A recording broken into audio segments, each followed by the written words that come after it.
Hello and welcome back to Baby Alice's Stories. We now return to The Adventures of Alice in Wonderland by Lewis Carroll. Chapter 2, The Pool of Tears. Curiouser and curiouser, cried Alice. She was so much surprised that for the moment she quite forgot how to speak good English.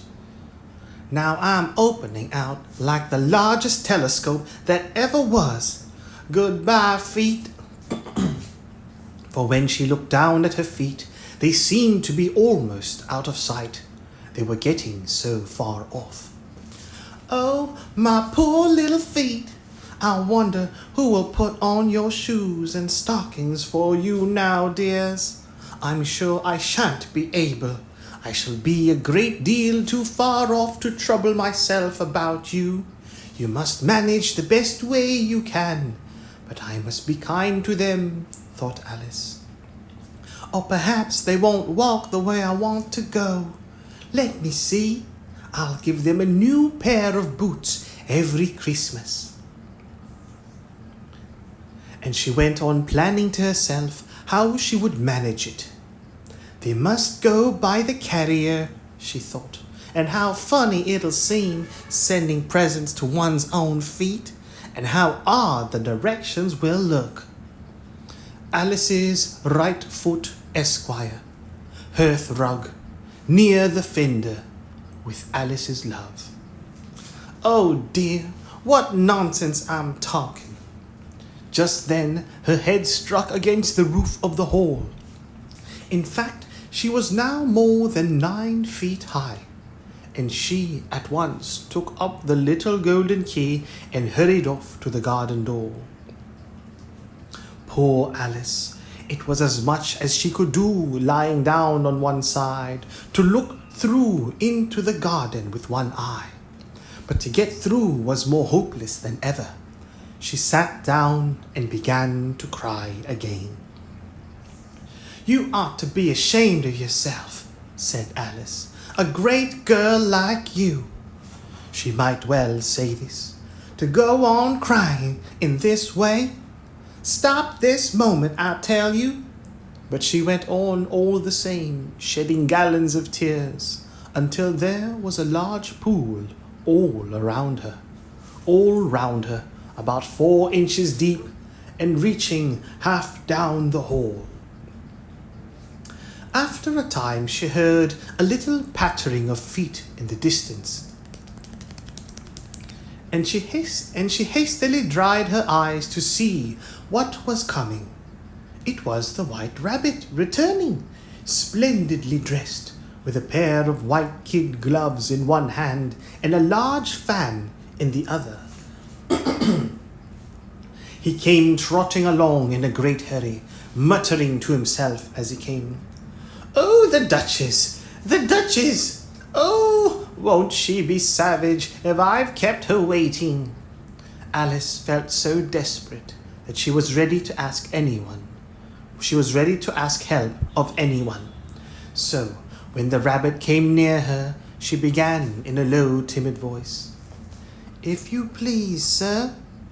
The rabbit started violently, dropped the white kid gloves and the fan, and scurried away into the darkness as hard as he could go.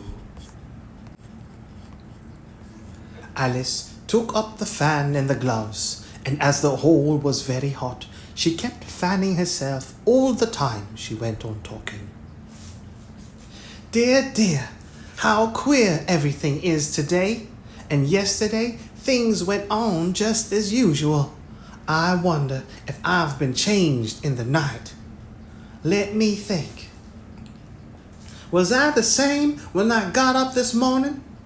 I almost think I can remember feeling a little different. But if I'm not the same, the next question is, who in the world am I? Ah, that's the great puzzle. And she began thinking over all the children she knew that were of the same age as herself, to see if she could have been changed for any of them. I'm sure I'm not Ada, she said, For her hair goes in such long ringlets, and mine doesn't go in ringlets at all. And I'm sure I can't be Mabel, for I know all sorts of things. And she, oh, she knows such a very little. Besides, she's she, and I'm I. And, oh dear, how puzzling it all is. I'll try if I know all the things I used to know. Let me see. 4 times 5 is 12. And 4 times 6 is 13. And 4 times 7 is... Oh dear, I shall never get to 20 at that rate. However, the multiplication table doesn't signify. Let's try geography. London is the capital of Paris, and Paris is the capital of Rome, and Rome... No, that's all wrong, I'm certain. I must have been changed for Mabel. I'll try and say, how doth the little... And she crossed her hands on her lap as if she was saying lessons, and began to repeat it. But her voice sounded hoarse and strange, and the words did not come the same as they used to do. How doth the little crocodile improve his shining tail, and pour the waters of the Nile on every golden scale? How cheerful he seems to grin, oh, how cheerfully he seems to grin, how neatly spread his claws, and welcome little fishes in with gently smiling jaws. I'm sure those are not the right words, said poor Alice, and her eyes filled with tears again as she went on.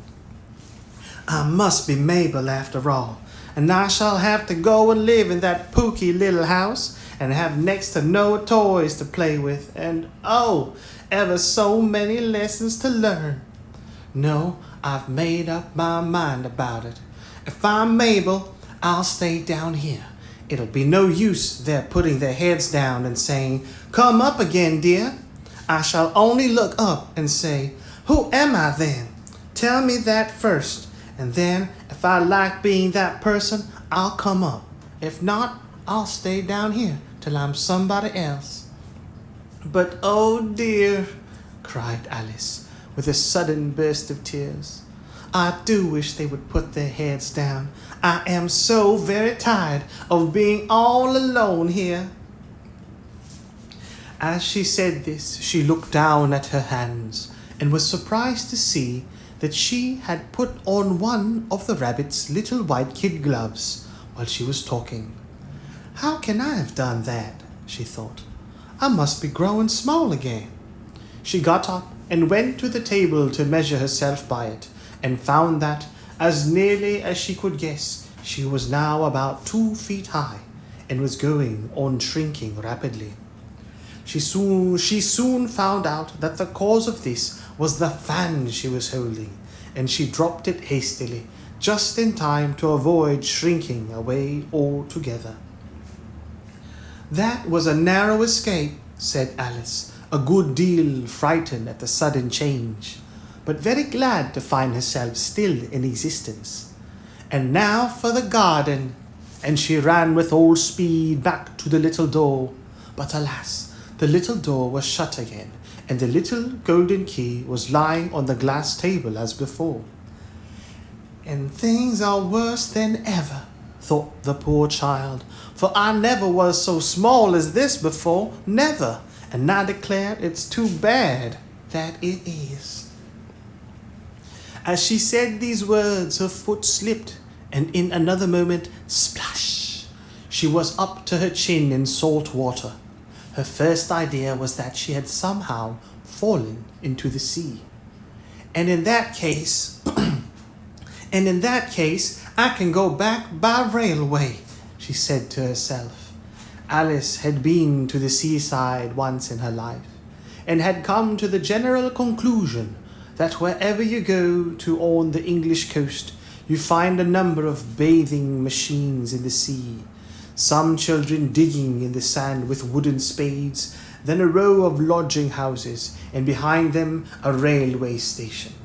However, she soon made out that she was in the pool of tears which she had wept when she was 9 feet high. "I wish I hadn't cried so much," said Alice, as she swam about trying to find her way. "I shall be punished for it now, I suppose, by being drowned in my own tears. That will be a queer thing, to be sure. However, everything is queer today." Just then she heard something splashing about in the pool a little way off, and she swam nearer to make out what it was. At first she thought it must be a walrus or hippopotamus. A hippopotamus. But then she remembered how small she was now, and she soon made out that it was only a mouse that had slipped in herself. "Would it be of any use now," thought Alice, "to speak to this mouse? Everything is so out of the way down here that I should think very likely it can talk. At any rate, there is no harm in trying." So she began, "Oh, mouse, do you know the way out of this pool? I am very tired of swimming about here, oh mouse." Alice thought this must be the right way of speaking to a mouse. She had never done such a thing before, but she remembered having seen in her brother's Latin grammar, "A mouse of a mouse, to a mouse, oh mouse." The mouse looked at her rather inquisitively and seemed to her to wink with one of its little eyes, but it said nothing. "Perhaps it doesn't understand English," thought Alice. "I dare say it's a French mouse, come over with William the Conqueror." For with all her knowledge of history, Alice had no very clear notion how long ago anything had happened. So she began again, "Où est ma chatte?" which was the first sentence in her French lesson book.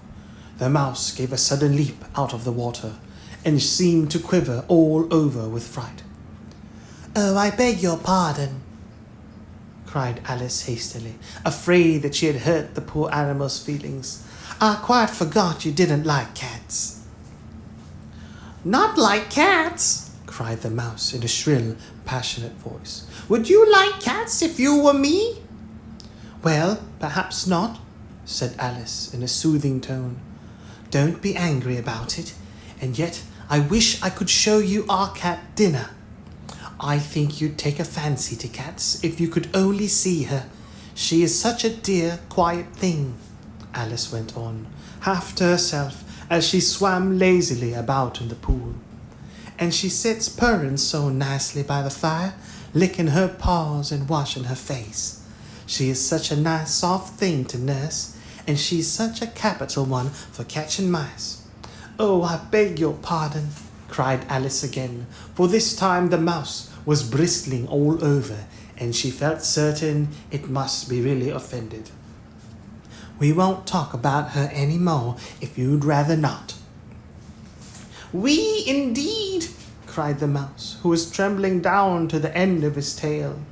"As if I would talk on such a subject. Our family always hated cats. Nasty, low, vulgar things. Don't let me hear that name again." "I won't indeed," said Alice in a great hurry to change the subject of conversation. Are you fond of dogs?"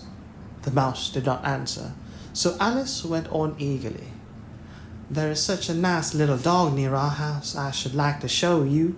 A little bright-eyed terrier, you know, with such long, curly brown hair.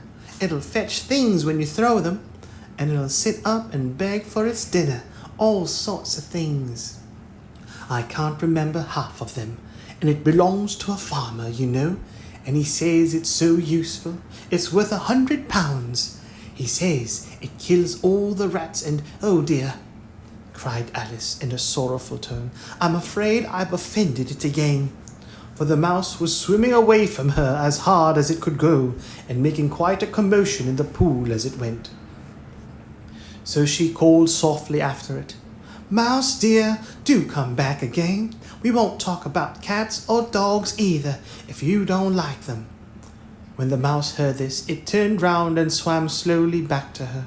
Its face was quite pale with passion, Alice thought, and it said in a low, trembling voice, "Let us get to the shore, and then I'll tell you my history, and you'll understand why it is I hate cats and dogs."